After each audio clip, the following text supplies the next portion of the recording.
That right there, the swift transition from slightly sympathetic expression to controlled, stern face, is why Toni Collette should have won the Best Actress Oscar for Hereditary. Wow, this is insanely confronting. The film explores the horror that is predestination. Imagine being little more than a figurine for someone else to place where they please. Imagine not having control. Lack of control is what Annie Graham had to deal with her whole life. She had no control over her father's death. My father died when I was a baby from starvation. No control over her brother's death. My older brother had schizophrenia, and when he was 16, he hanged himself in my mother's bedroom. And eventually, no control over one of her children. Which is why I gave her my daughter, who she immediately stabbed her hooks into. Her entire life had been at the whim of mental illness. My older brother had schizophrenia. And a manipulative mother. She's completely manipulative. In other words, she was a puppet. And when you're a puppet, you can either warm up to the strings controlling you, or fight for some autonomy. Annie fought by being stubborn about the way she viewed her mother. She was also incredibly stubborn, which maybe explains me. Collette puts that stubbornness on display in scenes like the one we began with. At first, words like, "My darling, dear, beautiful Annie," make the note seem like it could be a genuine apology, which explains Annie's initial expression. For a second, she is warming up to the memory of her mother. But quickly, she realizes giving into the note's sentiment would mean relinquishing control. A majority of her life was already twisted by her mother, and now she wants to twist from beyond the grave. Bitch, please. Annie was not about to let that happen, so she puts on a stern face, shakes her head, and puts the note away to physically say, "I'm not gonna keep being your puppet." Of course, she has no control over her destiny. Her mother's presence is still very much alive, but she at least tries to resist becoming a puppet here, and she does it again in this scene. Dad, it's a cemetery. About what? Let me see. Hello? Yes? The fact that I have to play it again for anyone who missed it shows how good the performance and directing are. About what? Watch Toni Collette. Let me see. She goes from neutral to visibly annoyed at Peter's presence. The reason behind her grimace becomes clear later on in this scene. Why are you scared of me? I never wanted to be your mother. Peter wasn't supposed to happen. You tried to kill me. That doesn't mean Annie doesn't have love for him. I love you! She kept Peter away from a manipulative I didn't woman, let her anywhere near me when I had my son. and she invites him into the seance, hoping it would make him feel better about the accident. Can you get up, sweetheart? We're gonna try something. She has love for Peter, but it is possible to carry both love and hate for a person.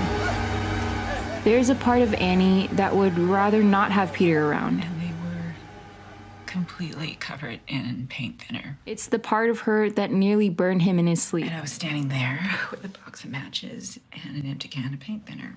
And it's that part that escaped from her mouth when she said, I never wanted to be your mother. but look how quickly she wants to take back what she said. She knows how monstrous that part of herself is. Why did you try to kill me? And does her best not to become its puppet by doing things like walking away without causing too much of a scene. Collette could have called more attention to herself and made the foreshadowing to her eventual violence against Peter more obvious. But she keeps the character consistent by keeping Annie's annoyance subtle and letting Gabriel Byrne take center stage. Aster adds to Colette's acting choices by visually stifling Annie's resentment towards Peter through blocking. Dad, it's a cemetery. Annie is kept behind all of the characters, and as she gets annoyed, the camera backs away from her and focuses on Steve.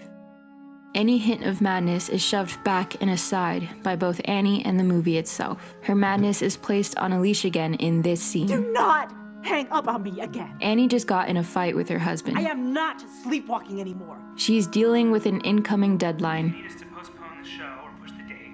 It's obviously more than okay. One can only imagine how insane her face might look under all that stress at this moment, but that's all the movie lets you do. It makes you wonder what she looks like as she goes crazy because Annie does not want it to be seen. She wants to be in control, and even when she loses it, the camera is kept on her fist and then cuts away completely. The camera could have stayed on her. We could have seen her wreck the entire shop and chop off the head of her Peter doll. But Collette and Aster helped each other withhold Annie's madness by keeping the camera pointed at her back and sometimes having her evade it completely.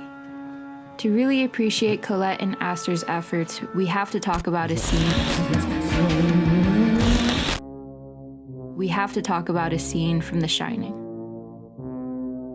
Like Annie, Jack Torrance descends into madness. But just how much he descends is debatable considering the fact that he's kind of crazy before he even gets his family to the Overlook. They were a party of settlers in covered wagon times. Just watch a smile creep across his face as he discusses cannibalism with his son. They had to resort to cannibalism in order to stay alive. This happens towards the start of the movie. Towards the start of Hereditary, we saw Toni Collette contain her anger. We saw Ari Aster shove it out of the shot. In The Shining, Kubrick does the opposite. Don't worry, Mom. He has Jack in the foreground while Nicholson unloads his madness without restraint. See? It's okay. You saw it on the television. Perhaps Kubrick was getting at a different point. A human's insanity is a setting away from being on full display. But I'd argue watching a character who is willing to go mad, Here's Johnny. is less compelling than watching a character do everything they can to hold back. Please throw it in the fire. Go mad. It seemed like Jack wanted this hunt to happen. He wanted the cycle of madness he's trapped in to continue. Annie tried to end it because she did not want to become what she became at the end of the movie. The resistance adds a layer of sadness to her. Difficult to watch. Final acts of terror. Jack gets what he wants. The fact that he's caught in a time loop isn't exactly sad or horrific because he's smiling in the end. Annie is not smiling. She resisted. She tried to keep herself from attacking, but she failed. In the end, there is no joy in her eyes, no life. Just a puppet. Toni Collette maximized what was on the page and what her director had planned through her performance.